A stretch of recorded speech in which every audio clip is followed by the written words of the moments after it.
Welcome to the Wandering Pilgrims podcast. Thanks for joining us again.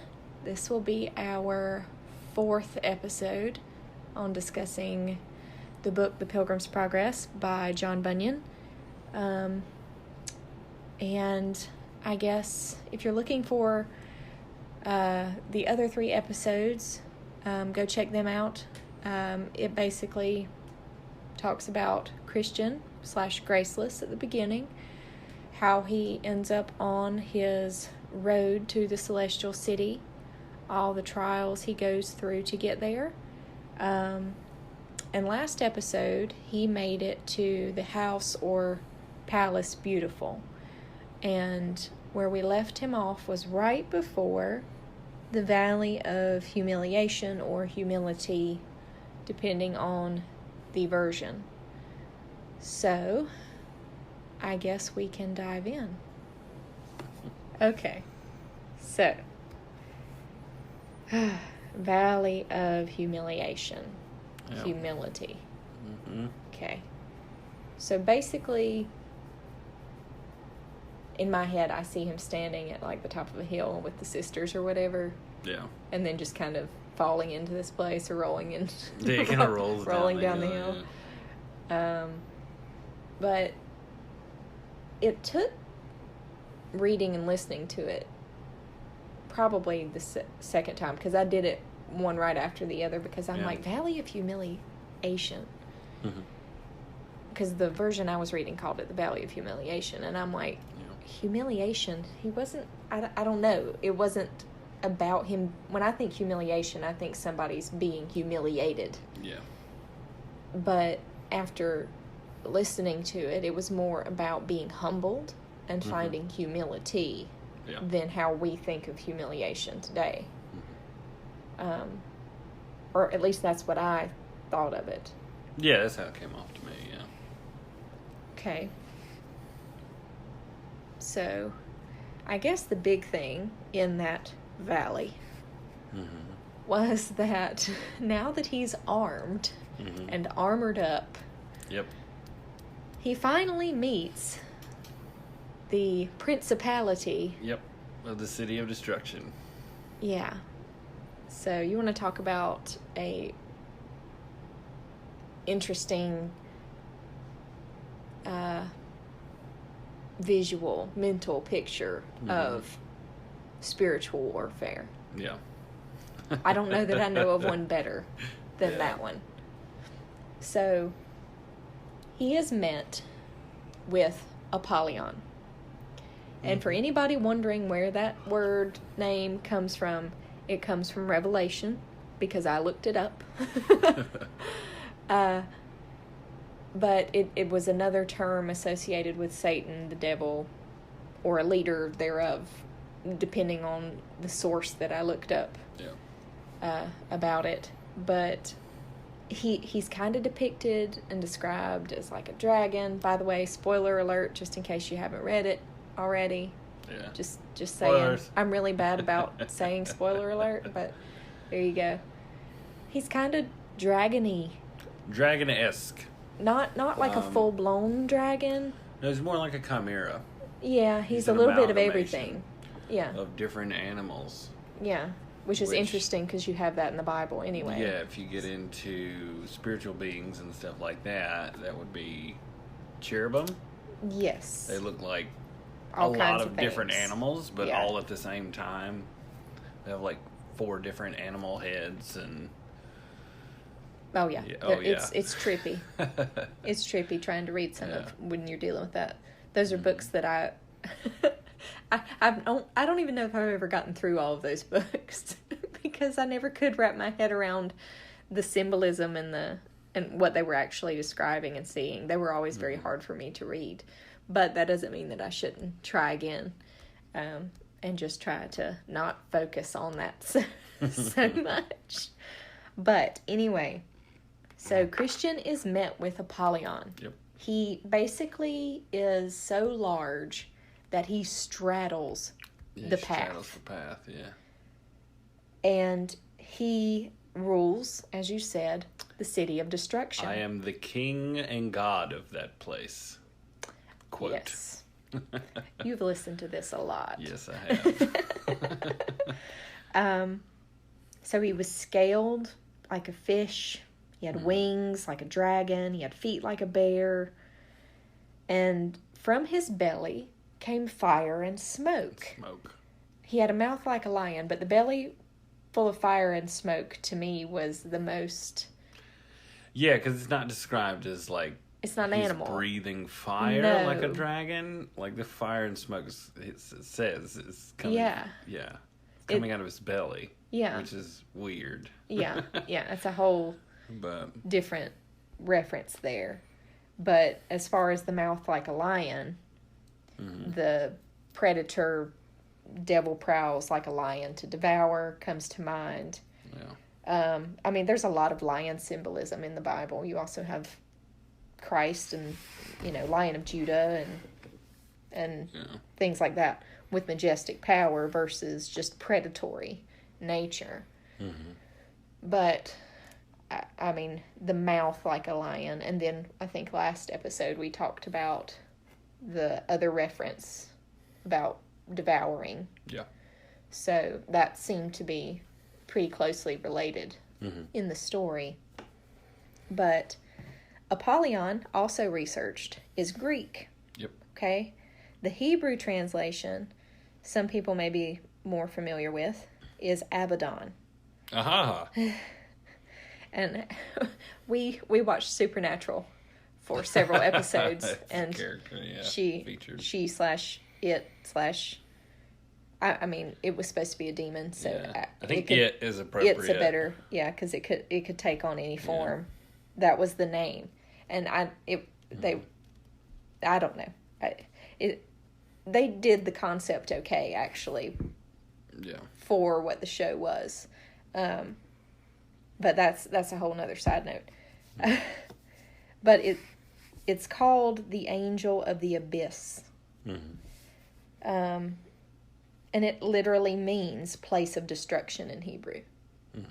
City of destruction, Apollyon, Abaddon. It means the destroyer in Greek. So there's a little extra background for this big giant thing he is now confronting. Yeah. So, I mean...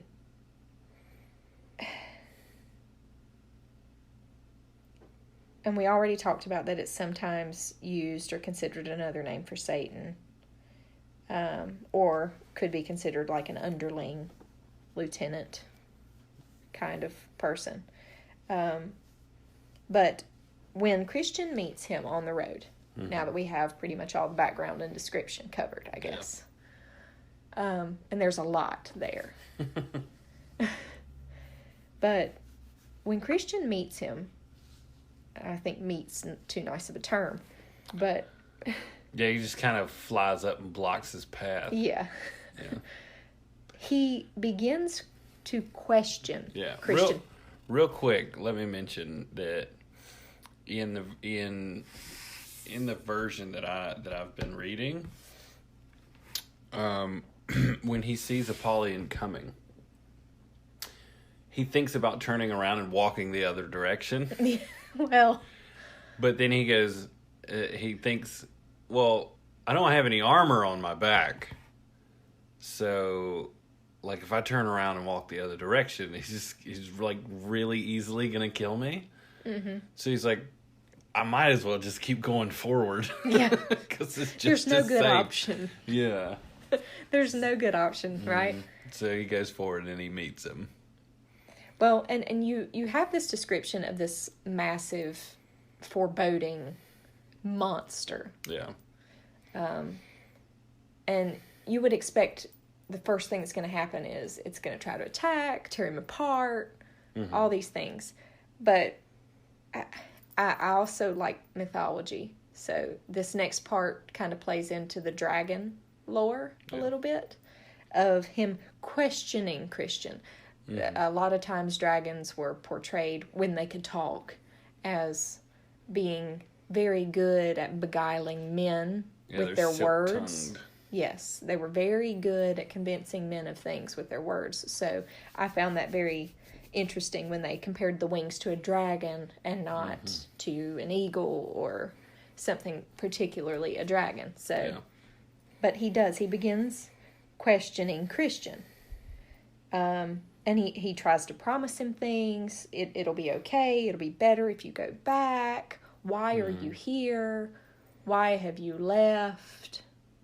That is my land. Why did you leave my land? Yeah. And Christian basically tells him that, like, living in your land, like, I didn't working for the wages that you provided, they weren't even enough to survive on. Yeah. Like, life was hell in that city. Yeah. So I decided to leave. And he tells him, well, if you go back, I'll forgive the fact that you left. And I promise that whatever we can afford, we'll give it to you. Yeah, yeah. Which... Am I the only one who hears a politician? Yeah. Well... I mean... when I didn't notice that when I was reading and listening to it, but when I hear you say that, I hear like a politician's promise. It sounds good, but in the back of your mind, you're like, I don't know that you can deliver that. But the basically Christian doesn't take the bait. Yeah, he doesn't take it. So then Apollyon makes a statement. It's common for people to profess their faith and then turn and go back. Yeah. It's very common for people to walk the path of which you're walking, but inevitably, they always come back to me. Yeah. Which, unfortunately... Yeah. A lot of people actually do. There's a lot of temptation out there in the world. And a lot of things that look okay that really aren't. They don't all look like scaly dragon chimera type beasts, which are scary, but sometimes it's a scary thing that makes you turn around. Which, I don't know. I mean... I would hope that the scariest parts of your life is when you turn more towards God, but sometimes not necessarily, depending on where that scary thing meets you in your journey. Yeah. But he tried to scare Christian out of the way. He tried being nice. And he tried being nice at first, and then he asked Christian, well, the Lord that you serve, that you're serving now, who has he saved? He's never even come off of his mountain to save anyone. I, however, have delivered many of my people out of his hands when they've asked for it or when they've troubled along the path. So, I've got a better record of saving my people. And Christian's reply to that is, the reason he doesn't come off the mountain is because it's a trial of your faith and of your love, your unabiding love for him. Yeah. That's the point. You have to prove your worthiness. He's already worthy. Yeah. He's proved everything he ever needed to prove. Yeah. I always liked that part in this story because I think we can forget that sometimes. I also think that a lot of people now aren't equipped enough through biblical reading and prayer to be able to have that kind of response in a spiritual kind of battle.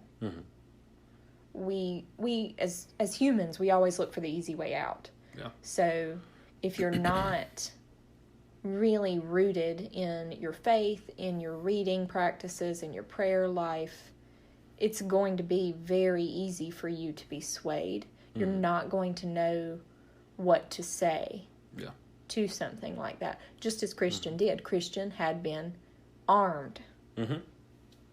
Yeah, quite literally. Yeah. Yeah. He was armed. He was armed. And, I mean, so it's the armor of God. And the armor of God has to do with, a lot of it has to do with the Word of God. So. See, and the other thing, the thing that while you're reading this, at least while I was reading it, that I'm thinking about the whole time, Apollyon is having this big, huge, like, spiel. Yeah. To try and convince him to go back to the city of destruction is the fact that, like, inevitably, they're going to fight. Yeah. And that Apollyon is going to try to kill him. But it never occurs to Apollyon that that's okay. Yeah. That shortens his journey. Exactly. Like, the whole point of the place that he is going is to be there for eternity. Is to be there for eternity. So all you're inevitably going to do is shorten his journey. If you manage to kill him. Yeah. That's true. Because for Christians, it's not about this world. No, it's about the next part. It's about getting to the next one. And doing as much good for him to try to repay that debt as you can while you are here. Yeah. And to help as many along their path. Yeah, and one of the greatest things that you can do for your faith and your love of Jesus is to die in his name. Martyrdom. Or for him, to be martyred for Christ. Not in a zealot kind of fashion. Obviously. Yeah. But, like all of those Christians throughout history. Yeah, and there's still Christians who are losing their lives. Oh yeah. For just being Christians. Well, see, that's the reason. If you've ever read stories about the witch trials in England or the Salem witch trials, and you're like, why don't these people just confess? Like, because if you just confess, if you're blamed for being a witch and you're put on trial, and you confess your sins in front of everyone. Then you go free. Yeah. And none of them confess. None of them confess to being a witch. And the point of as a child, I just could not understand why. Yeah. They wouldn't save themselves. Yeah. And then as becoming more learned in my faith, you understand that they couldn't. Because of their faith, they could not admit to something that they knew was wrong and that what was happening to them was wrong. And in their mind, where do you want to say it's a principality? Or it's the devil's influence on these people who are accusing them of it? They're not going to admit to something. Or say that they did something that they did not do. Something especially that bad. Yeah. That's viewed as that bad. Yeah. Yeah, they're not going to admit. They would rather suffer the pain of death. A lot of times this was also going on in extremely strict Puritan style areas where those trials were going on. And so their belief system was so ingrained in these people. And they were a lot... you got to think back then, if you grew up in a Puritan-style village, that may be the only thing you know. Yeah. You may not have any, I don't know, different Reformed-style biblical preachings or teachings around that you could reference or use as a question or a guide. So, but the other thing is you don't really have... I mean, I could do a lot more research on the subject, but from what I know right now, like, you didn't really have a lot of, like, political laws like we have today. Most of the laws, I believe, in a Puritan-style village came more from biblical. Yeah. Yes. But a lot of laws on the books, regardless, came from a Judeo-Christian background. Mm-hmm. Yeah.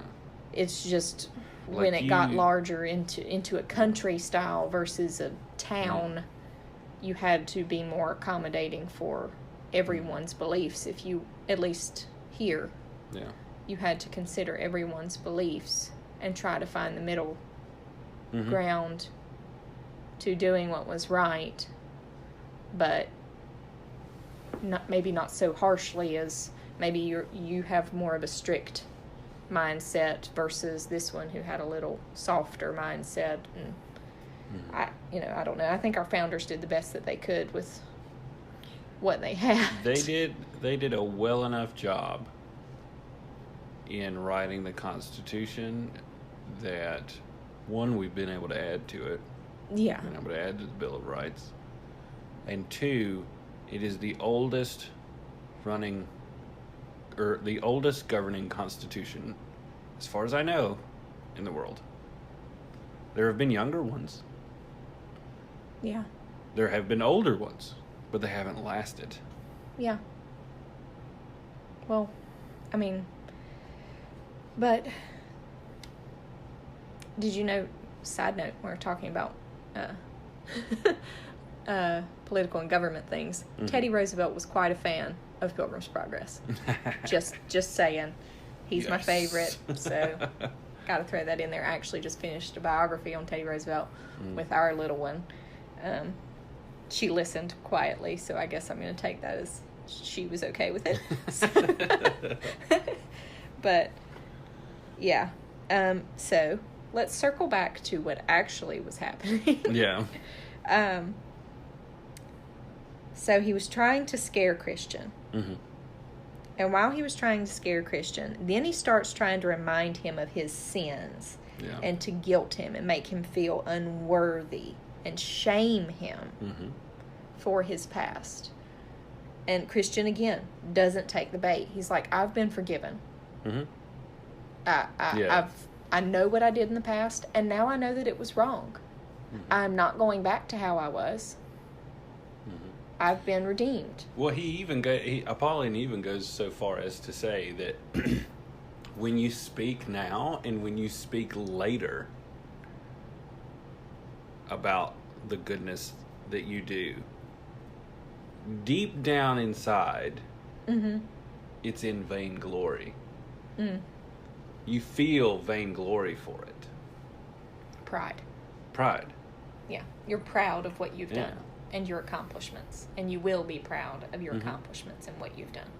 Mm-hmm. And Christian says, yeah, I know that, but my Lord is forgiving. Side note, the opposite of pride is humility. And this is all happening in the valley of humiliation. Yeah. So, pointing out his pride, and he recognized it and realized so much about it while there. There's just so much to pick up on in this book. It takes so many times reading it, and even still, there's always something new to get out of it. But once Christian doesn't take the bait for that, then Apollyon kind of just gets mad. Yeah, he gets angry. And he just kind of lashes out in anger. He blocks the path. And he just goes, I'm an enemy of your prince. So I hate his existence. You will not pass. Yeah. Basically, it's you or me. Yep. So Christian draws his sword, puts up his shield. And I'm glad he put up his shield because Apollyon somehow is throwing flaming darts. Yep. Because I don't remember how he's throwing the flaming darts. But there were flaming darts. And I thought that was very specific. And I thought, I've read this recently. And that's because it again comes from Ephesians 6, where we learn about arming ourselves with the armor of God that Christian's now wearing. And he's wearing it. Ephesians 6 talks about the principalities and the rulers of dark places. Yep. And that's why you need the armor of God. Well, apparently these principalities and rulers of dark places will shoot flaming darts at you, specifically. And that's Ephesians 6:16. So that explains the specific nature of that and where it comes from. The shield, which is the shield of faith, by the way, saves him from these darts. And he has the sword of the Spirit, which is the Word. Yep. So that's what he's using to fight off this monster, along with his armor. That is doing everything in its power to bring him as low as possible. Yep. To beat him down to where there's no faith left, or to just outright kill him. Yeah. And end this journey. He ends up getting wounded. He doesn't get out of this scot-free. Oh, no, he gets wounded in his head, his hand, and his foot. Yeah. He does. I see parallels to Christ there. Yeah. With the crown of thorns and then, of course, the hands and feet. With the cross. I know Christ had the additional wound after he died. So I don't know if he didn't use that one because it was after Christ died. So it wasn't a wound while he was living. I don't know. But I think of those three when I read that. Yeah. So how long did they fight again? The better part of a day. I mean, hours and hours and hours they fought. I couldn't imagine. Yeah. I think in the book, in the version that I'm reading, it's about half the day they fought. So about 6 or 7 hours. Could you imagine how tiring that would be just if you were sparring with someone? Oh, God. Much less in full-clad armor for your life. Yeah. With wounds. Yeah. And and it makes no mention of rest. No. They're wasn't just rounds here. Constantly fighting. Yeah. Yeah. Trying to get the better of each other. And eventually, it looks like Apollyon's going to win. Yeah. Because Christian loses his sword. Yep. And his footing. Yep. And he falls. So, as soon as that happens, Apollyon comes in for the kill. Comes in for the killing blow. Am I right in remembering that he was kind of mocking? He says something in some versions of the book. Okay. But I'm not quite sure. I do remember Christian found his sword at the last second. The last second he reaches for his sword and it's gave there. Yeah, it's there. Just like the path. Yeah. And he thrusts it forward. He jumps up and he says, "Do not rejoice against me, mine enemy, for when I fall I shall arise." And he sticks him right in the gut as he comes over. I love how you have parts of this memorized. I have notes and you have things that are memorized. Well, if you think about it, that is, it's the perfect... I want that printed on something. That's the perfect thing to say as a Christian. It is. I want it printed on something. I want to hang it on the wall. And look at it every day. Yeah. When I fall, I shall arise. Either way. Either way. Either way. So, Apollyon runs off with his massive wound. Yep. And Christian gives thanks. Yep. Then something a little odd happens. He gives thanks to Michael, by the way. Yes, he does. Well, didn't he give thanks to God and... Yes, he gives thanks to Michael almost right off the bat for helping him win the fight. Yes, the warrior angel. Yeah. And then he gives thanks to God, and then magically a hand appears and brings him leaves from the tree of life to heal him. He applies them to his wounds. It's kind of weird. They're instantly healed. Yeah. Floating hand. Just that's how I picture it in my head. There's just this random floating hand. Here's some leaves, and he just takes it. I always thought there's about nothing wrong with this random hand just shows up. No body, just a hand. It's holding leaves. I always thought about it like the pictures in your children's Bible about the hand of God, and it's this giant hand coming down from the heavens. That would freak me out more. Yeah. I'm thinking of like the writing on the wall hand.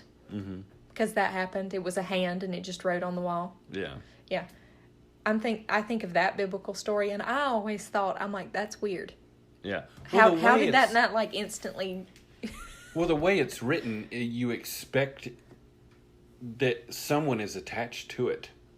Yeah. Like, okay, so this is going to be evangelist.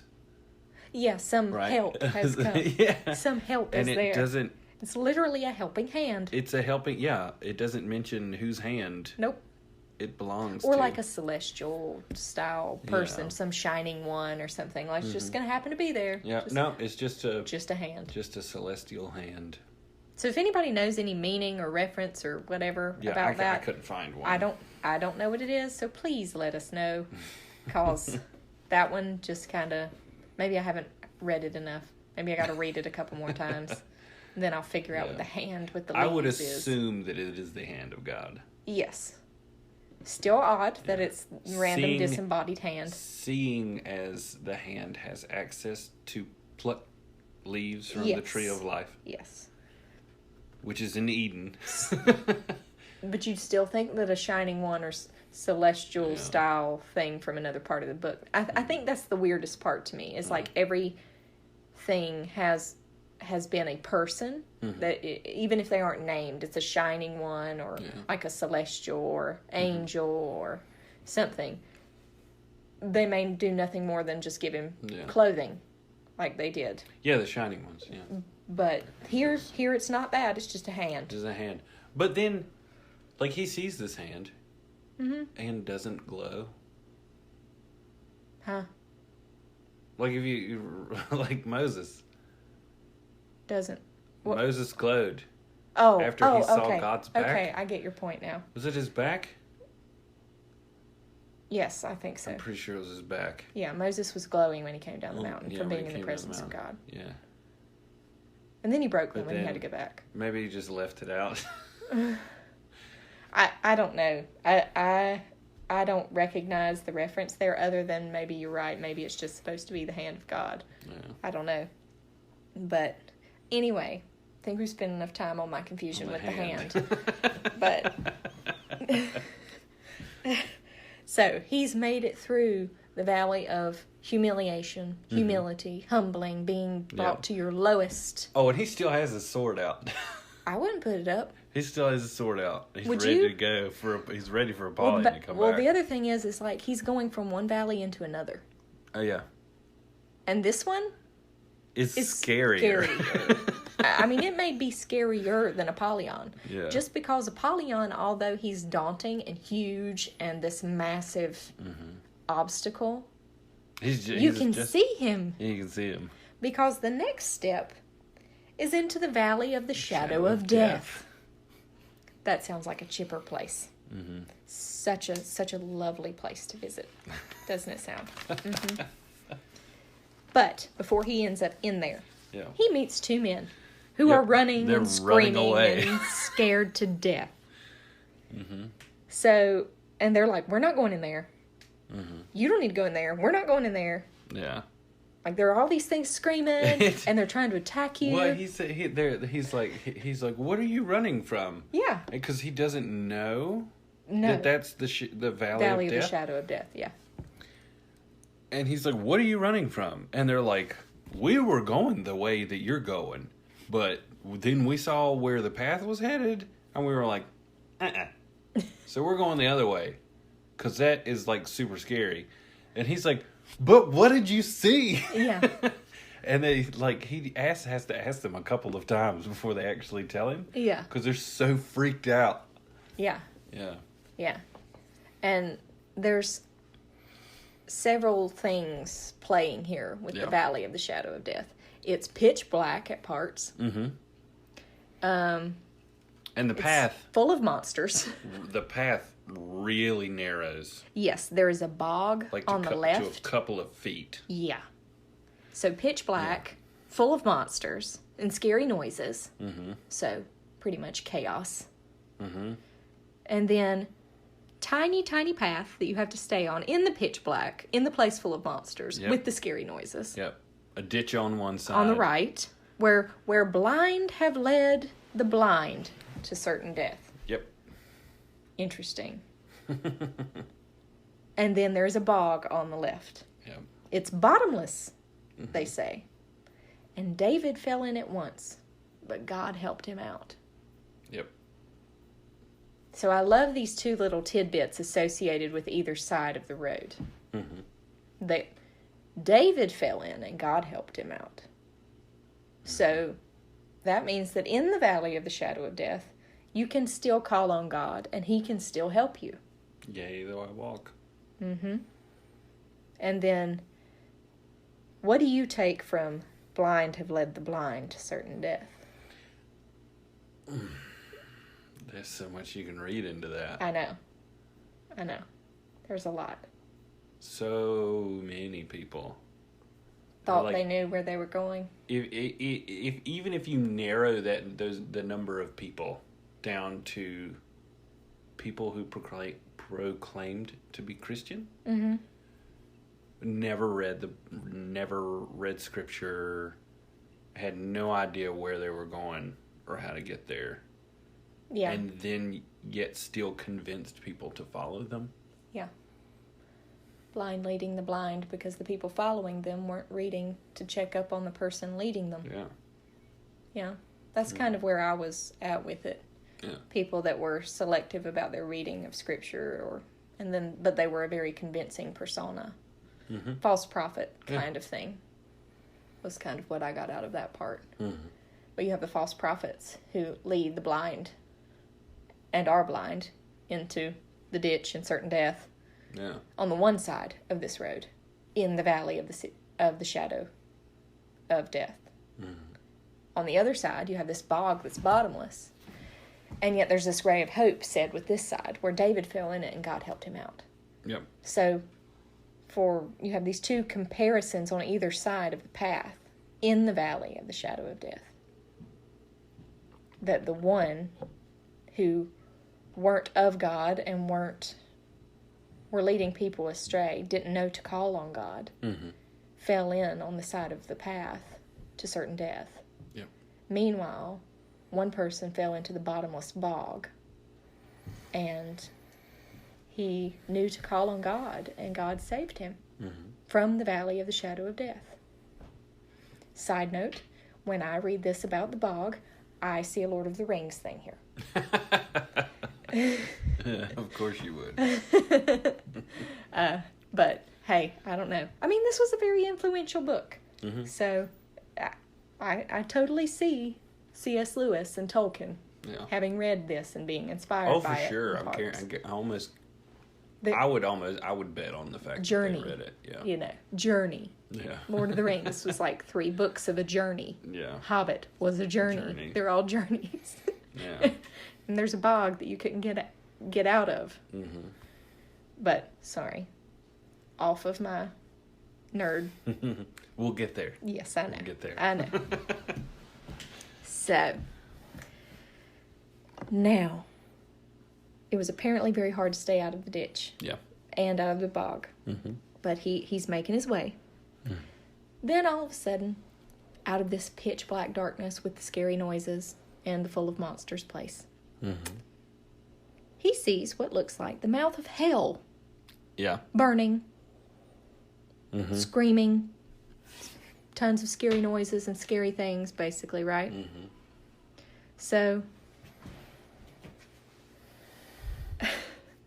at that point,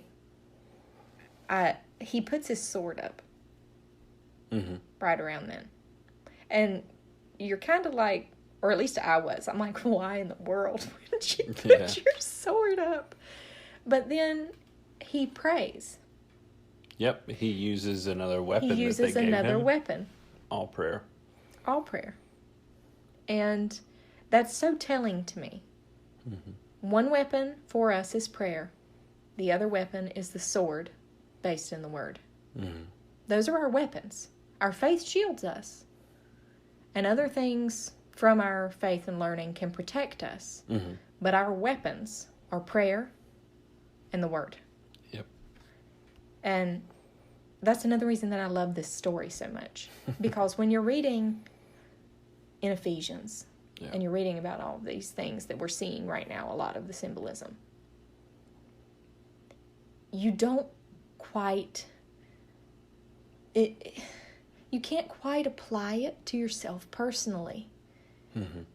Whereas in a story, you can relate to the person as a character. It's a narrative. It's... Mm-hmm. So all of these things that I grew up hearing about and memorizing, it was just words. I knew them, but the personal application of them didn't really hit home until I could see how a person could use them. Yeah. So that's why I love this book, and I think it's something that everyone should learn when they first come to their faith, or read when they first come to their faith, if at all possible. Yeah. It really, really helps you on your journey. Mm-hmm. And it's not somebody's opinion. It's somebody that was called by God to preach. And when he couldn't preach, he was called by God to write this. Mm-hmm. So it's not somebody going, this is the scripture, and this is what we interpret from this, and this is... this. It's not someone picking it apart. No. Yeah. It's somebody using what they've learned, that God has shown them through their life. Because I think his life influenced this work a lot. Oh, yeah. For sure. So, I just... It amazes me. The humblest of men. He was a humble tinker. Searching for meaning, and God called him, and he was more than willing to serve. He was more than willing to be punished, and out of it came this, which continues to help people on their journey hundreds of years later. Oh yeah. And I think that's part of the reason that it's become, within the last 100 years, buried so heavily. Oh yeah, absolutely buried. I don't know anyone my age that I see, at least on a daily or weekly basis, that even knows what this book is, or has ever even heard of it. Yeah. So, I mean, and 100 years ago, you wouldn't have been able to find anyone who hadn't read it. Yeah. So, not only are people going out unarmed from not having biblical reading, the regular literature style reading that could help them be armed, help them come to faith, is not in practice and in the forefront of people's minds or education anymore. Yeah. And that's sad. And that's something that we've actively got to work to try to help people get back to. Yeah. Well, that's one of the reasons for this podcast. Yeah. I think that hopefully this little thing will help people rediscover some of these things and how to do these things on their own and whatnot. But let's see. Back to where we were. So, he breaks out prayer, all prayer, as his weapon now. And he rebukes all of the scary things. Yep. And they would keep trying to mess with him. Mm-hmm. But they'd fall back. Like he's got a weapon now that they can't fight. They can't do a whole lot with. But the most interesting one to me is the one that comes up behind him and starts whispering. Yeah, one sneaks up behind him and starts whispering in his ear. Yeah. And it's evil thoughts, bad thoughts, blasphemous thoughts. Mm-hmm. And they weren't his thoughts. No. Like, it makes that distinction that it's something evil working on him. Yeah. And trying to influence him. But Christian, being in the state of mind that he was, in this dark place full of these terrifying things and sounds, thought it was his own voice. Yeah. Thought it was himself. Thought they were his thoughts, yeah. So, correct me if I'm wrong, but did he not cry out to God? I think again? So, yeah. Because then he hears a man. He hears someone. Or someone. Hears a voice. He assumed it was a man ahead of him. Way ahead of him in the distance. Reciting. Yea, though I walk through the shadow of the valley of death, I shall fear no evil. End quote. Yeah. Yeah. Ironic that they labeled or referenced David at the beginning Yeah. of this part of the journey. Mm-hmm. And then the words and prayer of David Yeah. save him. Mm-hmm. Give him hope. Yeah, it gives him hope to move on. He's thinking, because there's someone else ahead of me Yeah. that has gotten through what I haven't gotten to yet. So it's passable. So it's completely passable. We can do this. Mm-hmm. If he can do it, I can do it. Yeah. He never meets this person No. that he thinks is there. But one thing that I took out of it, at least on my first reading, because I remember this pretty vividly, the valley of the shadow of death. And I kind of got stuck on the words. I know the reference biblically, of course. But all of these scary noises, these monsters, and it's pitch black, right? Yeah. Nothing ever attacked. No. So it's the shadow of death. It's a fear. Yeah. It's a fear. But a shadow can't hurt you. Mm-mm. So these monsters can't... They're there. They're there. But they can't get to They him. can't get to you without you allowing them to do something to you, basically. And I can't remember if it's in this version that I'm currently on or if it's another version. But I'm pretty sure that this valley is referenced as the place where Beelzebub resides Really? in the story. I don't remember. I think it's this version. Is it? But this is kind of where Beelzebub hangs out. Beelzebub in the book He's kind of everywhere. Referenced a lot of different places. being the lord of everywhere that is not the celestial city. Well, Like he is over Apollyon. yeah. That kind of leads to the Apollyon, Yeah. them believing he was an underling lieutenant of Beelzebub. Yeah. So that makes sense. So he's come out of the valley of the shadow of death. Mm-hmm. And it's daylight. Yep. And there's a bunch more snares, traps, holes, and pits. Mm-hmm. But it's daylight. It's daylight. It is daylight. And he turns around for a second to look at what he'd been through. Yeah. And he sees all these hobgoblins and In the daylight. monsters and scary things in the daylight that he couldn't see before. Mm-hmm. And he's like, well, got through that. Yeah. For real. Yeah.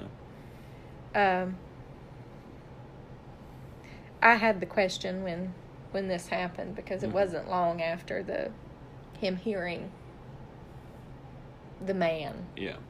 And he regained his hope. Mm-hmm. Perked up his hope and faith a bit. And I'm like, did his hope bring the daylight? Did his hope bring the light? Did his faith bring the light to where he was? That's kind of how it's written, yeah. Because I think that happens a lot. Yeah. If we can latch onto our faith in the darkest times, a lot of times it brings the light. Mm-hmm. It makes it not as bad. Yeah. But, let's see. What's next? It looks like... Oh, that's right. He's coming to the end of the valley. Yep. Because it notes the snares and traps and holes and things, but he can see them. So he doesn't really get hung up by any of those. So he starts seeing bones. Bones and corpses and... Blood. Blood everywhere. At the end of the valley. Yep.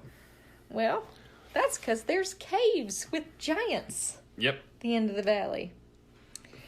And these, you can definitely tell when this book was written with the names of these giants. And his viewpoint on a couple of things. Yes, you can tell his viewpoint. One giant is named Pagan. Mm-hmm. He's dead. He's dead. He's been dead a long time. And the other one's name is Pope. Yep. And just for And a little quick note, this was written by an Englishman post-break with the Catholic Church. Yep. And they're very anti-papist Yes, in England, especially at this time. Because this was right after the war, he's Civil a Protestant. War. Yeah. So this one's name is Pope. They don't really like Catholics at this point in history. Not in that country, no. No. And they say that he's stiff. He's stiff and crazy. old and crazy. And like he just smiles at He people. grins. He sneers at them as they walk by, I'm like, okay. From the mouth of his cave. Okay. What's that supposed to do again? Like, I'm not going to come meet you. Yeah. I'm not coming. He's just this really creepy, old giant. Well, it begs discussing a little bit. It does. For sure. So he's saying pagan is dead, i.e. paganism is dead at this point. It's his reference. It pretty well was. Yes. Yeah.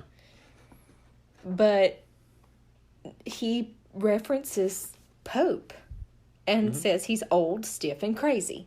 He can't really do much anything anymore but sneer and has no power. Give little quips at people as they pass by. Yeah, no power, basically. Yeah, zero power.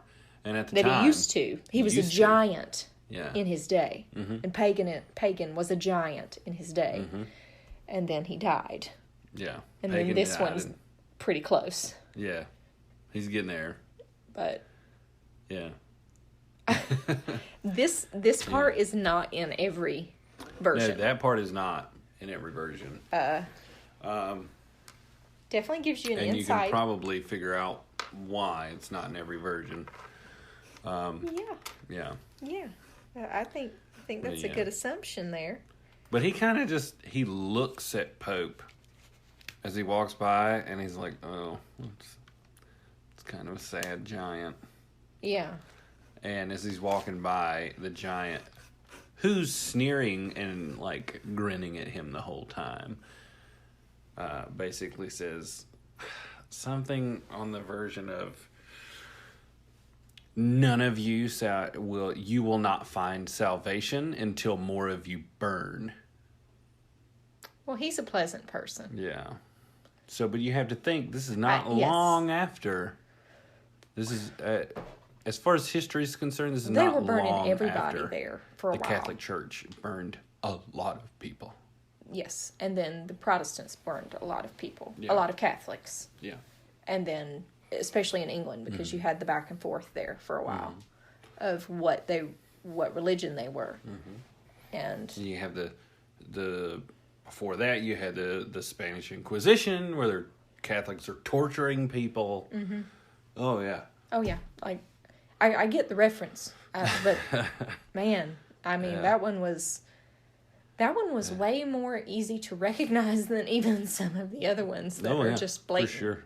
It's certainly a political statement that he's making in this book. That he is not for Catholics.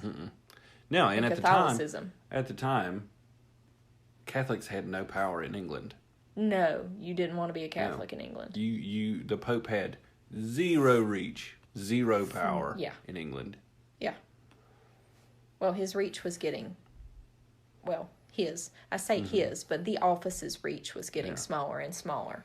Yeah, and now it's a nowadays, church figurehead. Unless you are part of the Catholic Church, yeah, or live in the Vatican City, he doesn't play. He has no power. Role. Yeah, no political power. Yeah, whereas before the office wielded immense political power. Oh yeah, higher than kings. Oh yeah. Kings had to have permission from the Pope to do a lot of things. I mean, basically, whereas now, I mean, it's a religious. If you for a very long time, if you were Pope of the Catholic Church, of the Roman Catholic Church, you were the king of the world. Basically, that's why you had some during that time period with all the upheaval in the 1500s and 1400s, 1500s, and you have people like the Borgia on the scene. You had a lot of corruption in the office and in the Vatican. Mm-hmm. So you can see where he gets his reference points from, because recent history has not been kind or been helped the Catholic cause a lot in England. Mm-hmm. So he walks past the creepy giant. Yep. And basically the next thing, he finds Faithful. Yep. Now, I don't remember if we talked about Faithful in probably one episode ago. Basically, he was on the same journey from the City of Destruction. Yep. But he didn't stop at the house or Palace Beautiful. Yeah, he leaves after Christian. He leaves because Christian left. Mm-hmm. And he doesn't stop. He didn't like the look of the lions. Yeah. He gets refreshment, I think, from the porter, but he doesn't stay. Christian stayed for several days. Yeah. But he Faithful, wanted to get on with he's the like, journey. I want to get on up the road. He Thanks for the refreshment. But I'm going to get on. Yeah. But he's coming up on Faithful, and he recognizes him. Yeah. He's like, wait on me. Yeah, We'll hold walk up. together. He's like, I'm not waiting on you. No. Nope, not stopping for you. You can forget it. Whatever. Yeah. So Christian starts running after him. Mm-hmm. And then he's running so fast and so hard. He overtakes him and gets in front of him. And then he gets kind of cocky about it. And then he falls and busts his butt. Yeah. But they get to talking. And they talk a lot about each other's journey. And then you learn a little bit more about Faithful's journey. Yeah, you learn what he went through. And this is only in the longer versions of the book. Yeah. That you get to hear what Faithful went through. He met I jotted down some of the highlights. He met a woman who was called Wanton. Yep. She was a carnal and flattering person. Yeah. So you can imagine she's trying to... A temptress. Yes, temptress is a good word. Yeah. I think that's a really good word. And they make a note of that Joseph escaped her. Yeah. Which I like, because Joseph is one of my favorite stories, of course. Mm-hmm. I love history, and I love Egypt too, as well. So, hence Joseph. Since that was the beginning of Egypt in the Bible. Let's see. And then, wasn't it at the Hill of Difficulty? He met Adam the first. Well, before that, when he's talking to Wanton, and she's trying to seduce him, he basically like closes his eyes. Oh yeah. He just turns around and walks away from her as fast as he can, right? Yeah. Because didn't Christian go, how did you get away from her? How did you get away from her? I just shut my eyes and walked as fast as I could. Which just gives you this image. But yeah, he comes to the Hill of Difficulty, and then he meets this man. Mm-hmm. Who I can't. Adam the First. Adam the First. He meets Adam the First. Which is a weird name to me. Mm-hmm. And Adam the First has 3 daughters. Well, he's also from the town of Deceit. Yep. And he's offering him... He's old. Yep. He's very, very old. He's offering him all of his things. Yeah, he's offering Faithful his entire estate. Yeah, for Faithful to He'll make him his heir. Mm-hmm. What was it? Many Delights. Something about Many Delights. Mm-hmm. And that he could marry not one, all 3 of his daughters, who are lust of the flesh, lust of the eyes, and pride of life. Yep. They sound like lovely wives. And then something about him, he tells Christian that I really considered this one. Like, I really considered going there because it sounded really good. And Christian was like, well, I have to admit, it kind of does.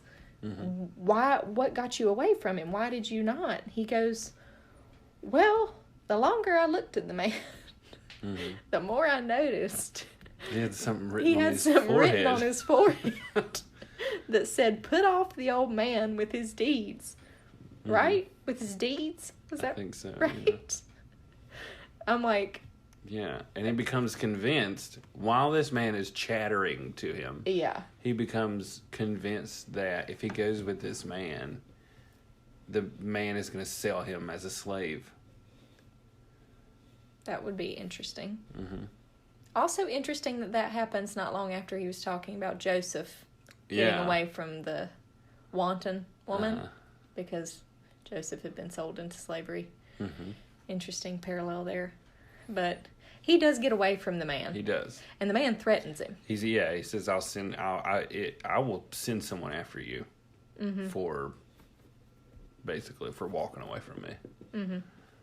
And so he walks away. And starts up the hill of difficulty. And this man starts chasing him. Yeah. And he's like, oh my God. He sent somebody after me. Yeah. He really did. So he gets up to the place where Christian fell asleep. The arbor, right? The arbor. And this man starts beating him with a stick. Yeah. And he's like, why are you hitting me? Mm-hmm. And he goes, because you were inclined to go with Adam the first, secretly in your heart. Mm-hmm. And didn't Christian ask him who it was? Not Adam. Christian knows who it was. Oh. Yeah. Christian says, that was Moses. Who has no mercy for those who stray from the path. Did he know that, or did Faithful? Because Moses says, because Faithful said that Moses was the one who came. Yeah, so he does. He goes, oh, okay, because he's the same guy who came to me when I was in the city of destruction and told me he was going to burn my house down over top of my head. Yeah. Moses wasn't pulling no punches. No. Huh? Yeah. So Moses continually is beating him. Oh, yeah. For doing this with no mercy. Yeah. And then Christ, their Lord, saves him. Yep. From Moses. Helps him up. Mercy. Yeah. Interesting that Apollyon had said he never leaves the city. Yep. Of the celestial city, or leaves his home, leaves them out.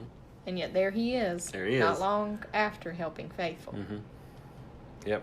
He says a man came along and bade him go away. Yeah. Like he sent Moses he's away. Like, go on. Gone. And helped him up. And he saw the wounds in his hands. And he knew him. And the wound in his side. And he was like, oh, this is the Lord. Mm-hmm. Yeah. I think that's all. There's also another reason, an additional reason that we'll get to later, as to why he was revealed to Faithful and not to other people in our story. Yeah.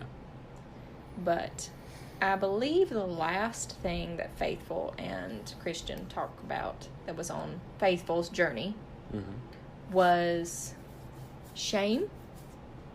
Yeah, he meets this man called Shame. And I don't know about you, but listening to this story and I hear him say he meets this person named Shame, I'm like, okay, well, he's just going to try to guilt him and all these different things. That is not what this man does. Not at all what this man does. It takes a whole nother spin on shame because it's putting to shame. He objects to religion. He's against religion. Yeah, period. Against it, period.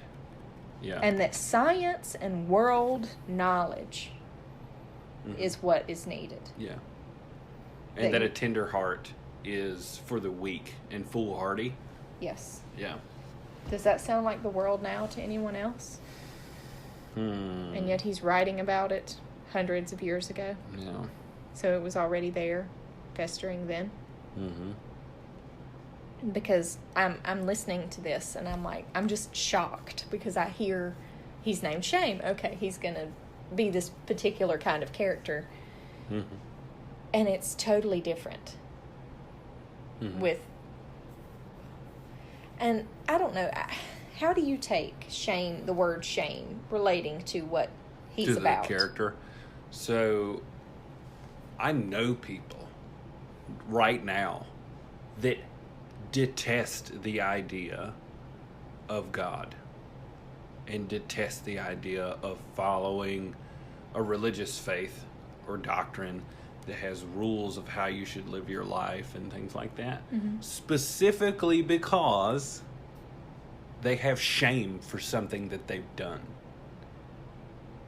They don't want to hear that what they have done in their life is wrong. Or that there is a moral arbiter. There's someone on high who has created these rules because they're I don't know, because they don't want to be judged by anyone. So they outright detest the idea of God. The funny thing is that if these kinds of people, I think everybody's met someone like that in their life. If all of these are preconceptions. Yeah. And let's be honest, most of the people, at least in our country, have had some exposure to Christianity in their life. Mm-hmm. And you have people with that knowledge, at least some of it, who outright reject. They want to live a carefree life. Yeah. They don't want to be, don't judge me. You have no right to judge me. Mm-hmm. When that's not really how it's supposed to be taken anyway. It's supposed to be accountability people. Mm-hmm. Like partners. Yeah. But if they would really read it, and no, you may not like that it tells you what you're doing and how you're living is wrong. Yeah. Hard truths. See, but if they would read it and accept it, if they could come to the acceptance, all of that shame and guilt that they're feeling because they know it's wrong, deep down, there's a hole, there's an emptiness, or they know it's wrong because they have enough knowledge. They're just denying. Yeah, see, and this is different from Worldly Wise Man. Oh, yeah. It's totally different. Because Worldly Wise Man was like, oh, yeah, God, and, cool, he was very shallow. Very shallow, but, kind of the Shame rules was angry. Of the world kind of is what I live by. So, I go to church. When I feel like it. When I look pretty. Yeah. He really doesn't care. No. Shame's angry. He's angry. Yes, there's a lot of anger there. Mm-hmm. But all of these negative feelings that we're talking about with people in this situation, the irony of it is that if they would read it on their own and come to this knowledge on their own and accept it, you got to accept it. Yeah. That's the hard part. Then all of that would go away. Yeah. They're fighting something that could absolve them of those feelings and those problems because they're afraid of feeling those feelings they're already in. See, and this is at least to me, this is another failure of people in the church. Because there are a lot of people who are like this. There's a lot of people who feel this way. Yeah. So they got the part where what they were doing, what they've done or what they did or what they're doing is bad. Or that you're not supposed to judge. Yeah. They got that part. They didn't get the part where there's forgiveness for everyone. They felt judged or... Yeah. They got the judgment part. They either got the judgment part or they got the forgiveness and acceptance part. Or they got the you're not judged at all part. Yeah. And their journey never really got started because they aren't addressing the sins. And therefore, I mean, how do you grow when you're not even given the map? Yeah. Not really given a starting point with how to evaluate your life and your shortcomings and how to grow as a person and recognize where your sins are and you're not really taught that. I mean, sometimes you're lucky enough to at least be confronted with the fact that you are a sinner and that you need to recognize that you're a sinner and that you need to read it and that you need to do this to be a better person and that y'all aren't living right. But unless it's on a personal group, basis. And I think that's another reason we've talked about this before, why the church was instructed to split apart when it got too big. Yeah. Because if you don't have a small enough group to know everybody intimately, then you can't help each other on your journey and know where your shortcomings are, or feel comfortable enough calling each other on them. Not calling people out to put them on the spot, but in a loving way, just going, listen, hey, this is what you're doing, and you're it's not not supposed good to be for doing you. it. Yeah. So. Well, see, that's another thing where that word sin carries, because of the way some people have been, carries such a negative connotation with it, right? In the way that when a lot of people nowadays, when they hear the word sin in reference to something Action or something like that, they take it as a judgment of people on other people, and it's not. What a sin is a breaking of the covenant that you made with God. Right? So God said, I love you. These are my rules. And then a Christian goes and breaks those rules, or a rule, that's a sin. You have to learn to recognize that. But in acceptance and asking for forgiveness for that, there's absolution. Yes. I think probably why we've gotten to that point. However, for people who aren't Christian and don't know that they're sinning, yeah, that's what I was going to say. It doesn't really matter to them, because you're not a Christian. Yeah, they don't hold the moral. It's just like where it says, it is better to have not known the word than to have known it and gone against it. It's better to have not known God than known God and turned from him. Yeah. Well, I was actually going to say that that's probably why the word sin has the negative kind of meaning it does now, because you had for so long in the church trying, I know they were trying, not necessarily, I don't know, it was done badly. They were pointing at people that weren't going to church and calling them out for sin that may not have been Christians. Well, that doesn't make them want to come to church anymore, because you're just standing there and judging people. Yeah. You're not offering help and kindness and loving service as you're called to. Yeah. Now, I could be wrong here, but you have to accept the covenant with that. You have to enter into the covenant with God. You have to recognize it before it becomes you committing a sin. In the context that Christians understand. Yeah, otherwise it's just you doing bad things that aren't good for you. Yeah. Because you don't know. You may know. So you can't stand as a Christian and judge a pagan. Not in the same way, because they don't view it the same way. Exactly. They don't understand that what they're doing is... That's why. Because the covenant for a Christian, it goes back to you being set apart. Yeah. Being different than... You were supposed to be a living example and a living witness with your life, not with your words. Yeah. And when you have people that for a long time would just browbeat people that weren't part of a congregation or part of a church, saying you're just a sinner and you're going to hell and you're this and you're that.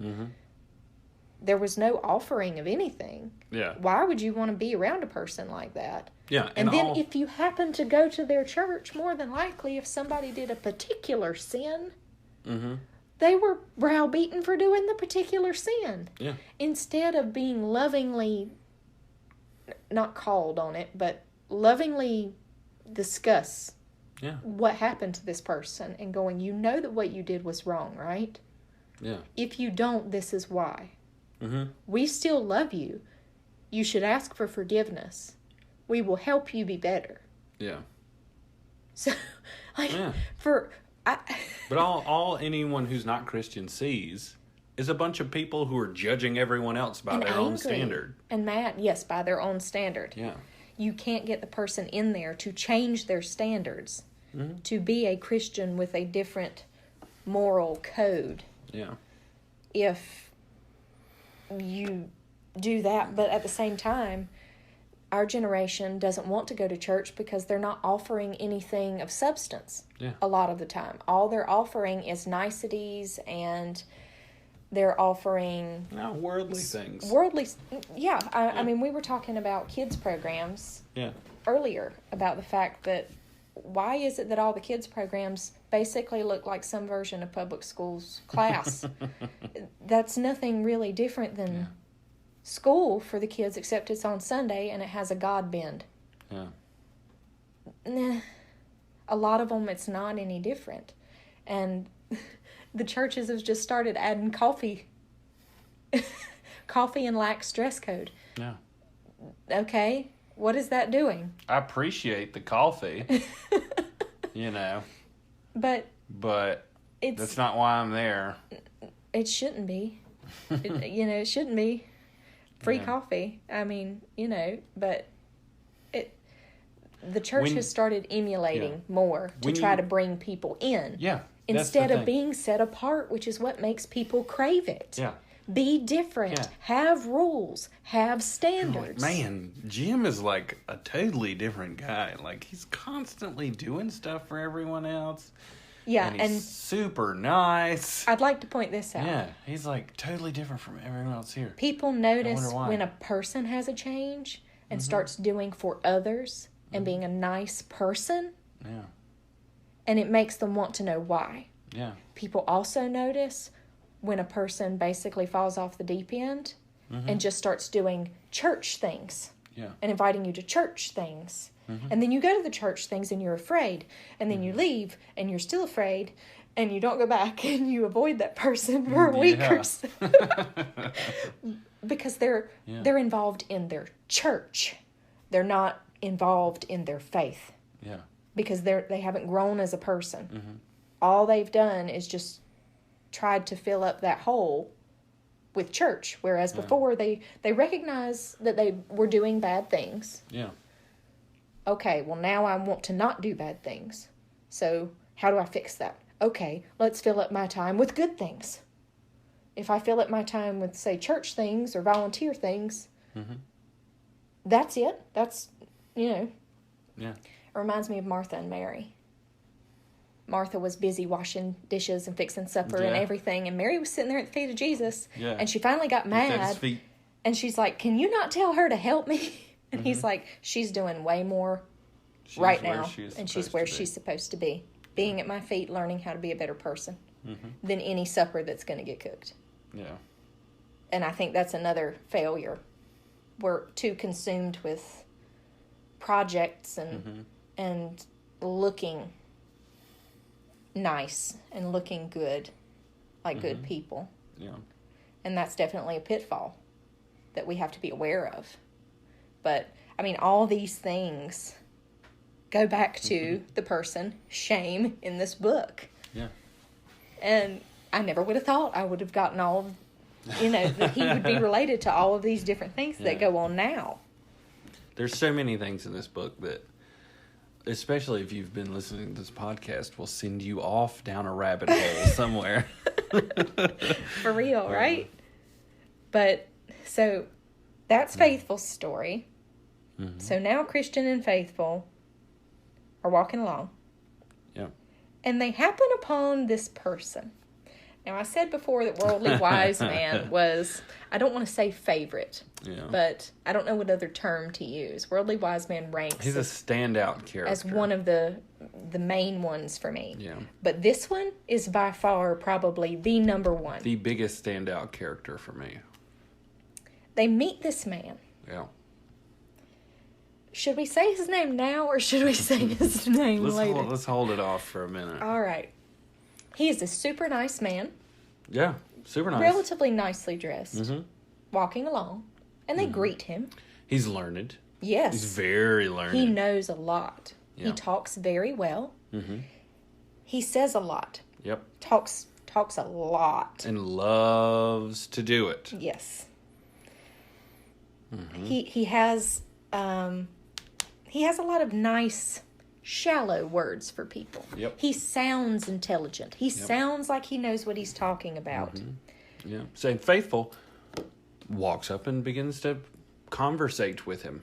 Christian kind of is a little standoffish. He's like, yeah, I'm going to hold back. He stands back and observes. Mm-hmm. So, as they're talking, I'm trying to think of... I'm trying to not go into him too deep to begin with, and that's hard. It's hard not to go into the conversation that they have. So they begin talkative. There we go. That's his name. I couldn't help it. His name's Talkative. Good to let it slip. Yes, that helps. That helps. So Faithful is talking to Talkative. Yes. And Talkative is really good at talking. Like, really good at talking. And so, like, he convinces Faithful, like, hey, you got to walk with us. Like, be a companion with us. So he kind of falls back. Faithful kind of is like, I'll be right back. So he falls back to where Christian is walking behind them and says, this guy he's great. He knows all the things about the book and the Lord and he knows all of the path and he's so well read. All of these things. And and Christian goes, no thank you. Do you not know who he is? Yeah. Because Talkative is from the City of Destruction. Yep. And he's like, I don't recognize him. And he's like, I don't know how you don't. Yeah. He's an ugly man. Yeah. And he's like, what do you mean? He has such pretty words, basically. Yeah. Shallow niceties, basically. Make you feel good words, right? Yeah. And he goes, well, he's Talkative. His name is Talkative. His dad is Saywell. And they're from Prating Row. Mm-hmm. And for anyone else that doesn't want to look it up, because I already did, prate means to talk foolishly at tedious length. Yeah. That's Talkative. Yep. Because he has about umpteen adjectives or pronouns and all kinds of... He's very good at talking. Oh my goodness. He's one of those people that would have a paragraph and it'd be one giant run-on sentence. I can think of several people right off the bat that this describes. Yeah. And I don't like that. Several famous pastors that this describes right off the bat. Yeah, I don't like that neither. Yeah. That's not good. Anyone, and not just pastors, but anyone that you talk to that you can tell intentionally places large words that normal people don't use in their speech into what they're saying to make them sound smarter than you. Yeah. Stay away from them. I'm thinking of one in particular. Just oh my gosh. Stay away from them. Because they're full of it. They are. And not faithful. Christian goes on to say, he's in the pub all the time. Mm-hmm. He's nice and talks well with everyone, but he's horrible and mean to his family and to his servants. And I mean, he's just an awful person. Like, basically, he talks a good game, but he doesn't live it. Exactly. Right? And Christian tells him, go up there and ask him about these certain things and how he incorporates them into his life. Yeah.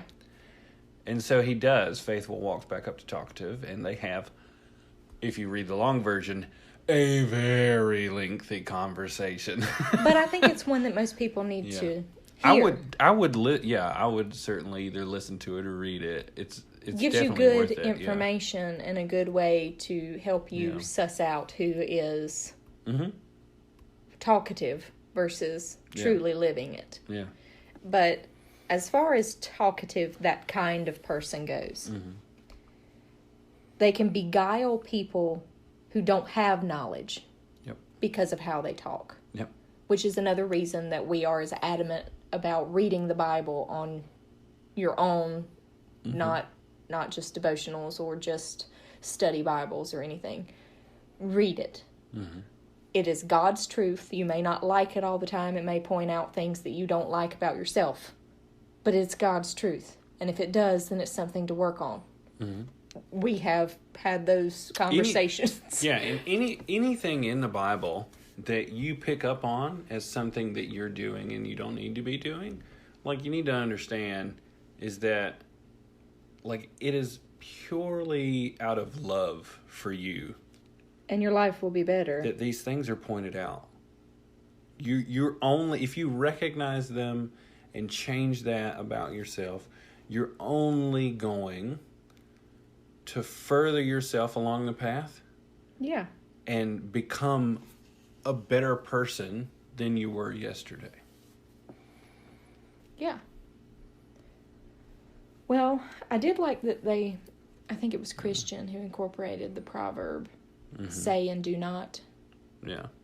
Which is basically what we're talking about here. People that like to talk being Christian, but don't like to live being Christian. And he specifically references two proverbs that we've already referenced in one of our other episodes.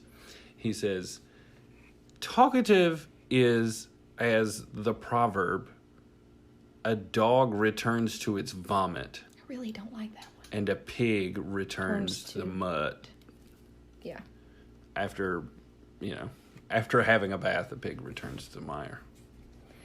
Well, and the comment is made in discussing him that he will say anything, depending on the company he's in, that will make him sound smart and look good. That's but it's bad. It's very shallow speech. Yeah. Like you can pick it apart. If you know what you're talking about, you can pick it apart. You can pick it apart real quick. That's why we have to know what we're talking about. Hence the sword. Yeah. And that's what Faithful does. Yes. Eventually. Faithful brings up several different things, and because his talkative speech is so shallow, Faithful picks it apart very quick. And, once he starts paying attention. Yeah. And Talkative gets mad. Yeah. And was like, well, if y'all are just going to be like this, then I'm going to walk alone. I'm going to walk by myself. So he just stops walking for a while, and they pass on by him. Well, it's also good to note here that a talkative style person that you may meet, these are people that are going to cause many to stumble on the path. But when Christian told Faithful all these things, Faithful believed Christian because he was reporting on Talkative for the benefit of Faithful. As a Christian should. Not gossiping, not, well, you don't know what this person did last week or 3 Thursdays ago, or they were just this horrible, horrible person and they did this to me 10 years ago. He was just reporting on the information he knew and that he had. Yeah. To help him know this is probably not a person that you really want in your circle. Yeah. You know, I hope we don't want this guy in our party. No. Yeah. And I like that it's stated that way because we have to be observant as Christians. That doesn't mean that we have to be judgy and backbitey and gossipy about people. Yeah. But we have to be wise enough and have enough knowledge from God's Word to help us discern what people should be in our lives. And at the end, after Talkative is gone, Faithful told Christian that it was it Faithful told Christian or Christian told Faithful? I can't remember. That it was good of him to speak that plainly to Talkative, and that it may help him because people of religion don't do that very often. Yeah. And I think that's important to note that although it wasn't something Talkative wanted to hear at the time, maybe it could get him on the path. Maybe you pointing these things out. He has the knowledge, but he's still unclean because he just has the knowledge, but he doesn't part from his sinful life and his sinful ways. Yeah. And we're not told that we have to a lot of the time now. We don't have a lot of people in a religious setting lovingly telling people what you're doing right there is not good for you and it's not Christian. Yeah. And you need to address it. Because it's as they put of Talkative, he is a shame on all Christians. Yeah. And I mean, how many people have misconceptions of Christians nowadays? That's why a lot of the time you have people that don't turn from how they were, but now have knowledge of the Word, and they profess to be a Christian, but they don't live to be a Christian. Mm-hmm. So now you have these perceptions, bad so much that you get stereotypes out of it. So that should tell us that we have a problem. Yeah. And it's important to recognize that. And it's important to recognize that if we can talk to a person and we can start digging, we need to be able to talk to a person in a deeper manner. Mm-hmm. So we have to have groups of people to where we can really dig deep with people to understand them. Because if not, it's going to be a shallow faith. Yeah. They're not going to know to change. And if it's somebody that's going to get upset when you point out something on a deeper level, then they still have work to be done. Yeah. But we need to all understand that we need to be doing that for each other, not in a mean way, but in a helpful way. And we have to help people learn that you have to live the words you speak. If you profess to be a Christian, that means you should be changed. Yeah. You should be different. Mm-hmm. You should be the witness. Yeah. Not you go a-witnessing. Yeah.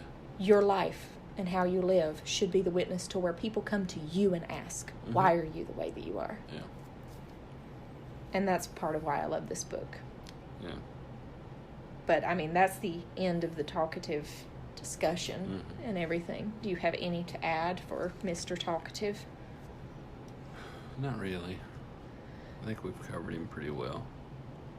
He's definitely probably the number one character for me. Yeah. Out of all the He's a ones they big one. meet. Because there's so many of them now, unfortunately. Mm-hmm. And I'm sure there were then, obviously. Yeah. But... Well, there were, if you... There were back when they were writing the Bible. When they were writing, when they were writing their letters, there were. So... Peter talks about them. Yeah. So they come up on... After that, they come up the path, and they're overtaken by Evangelist. Overtaken, Evangelist I mean, he walks up on, like, he's walking and he catches up to them. Yeah. And they're like, oh, it's Evangelist. Yay. This is the guy that, Christian's like, this is the guy that they helped me. And Faithful's like, yeah, I know him too. Yeah. Yeah. And they stop and they talk and they rest a little bit and eat. Yep. Not Faithful. Evangelist gives them food and refreshes them and everything, and then warns them about where they're going next. Where you're going. Like, basically, the two of you are going to this place, but only one of you is going to leave it. Well, he even left it open-ended that both of them may not leave it. Yeah. That he didn't know, but he knew for sure that one of you is going to die. So prepare yourself. Mm-hmm. Yeah. Because I don't think you'll both make it to the other side of where you're going next. Yeah. And that's where we're going to leave it until the next podcast next week. So, with that being said, so I guess that ends our discussion on this time. I have put links in our description to pretty much every possible version of Pilgrim's Progress that I could find, whether it be audiobook, digital, Kindle, long version, short version, Old English, modern, kids version. There's pretty much something for everybody in the descriptions, and there's some other links down there too. Feel free to check those out. Some of those are affiliate links for Amazon. We are Amazon affiliates, which means that if you do any shopping on Amazon through those links, we will get a small commission, which helps us with this show. So if you like this show and would like to support it, feel free to do your Amazon shopping through one of those links. They'll pay us a small commission at no additional charge to anyone using them. And it helps us out. Yep. And we typically do a quote. Do you have a quote? Yeah. I've already quoted it one time already in this episode, but just kind of reflect on it a little bit and what that means is as far as you being a person of faith. Do not rejoice against me, my enemy, for when I fall, I shall arise. Still love that. Still want it printed on something. I'm going to hang it on the wall. We have found so many quotes with this that we typically don't do them at the end of the episode right now. So that's pretty much all that our Instagram is right now, is some Pilgrim's Progress or John Bunyan quote every day. If you would like to check that out and see what we're doing on social media, feel free to check out our Instagram or Facebook page. Those links are also in the description. And I guess until next time, keep wandering, Pilgrims.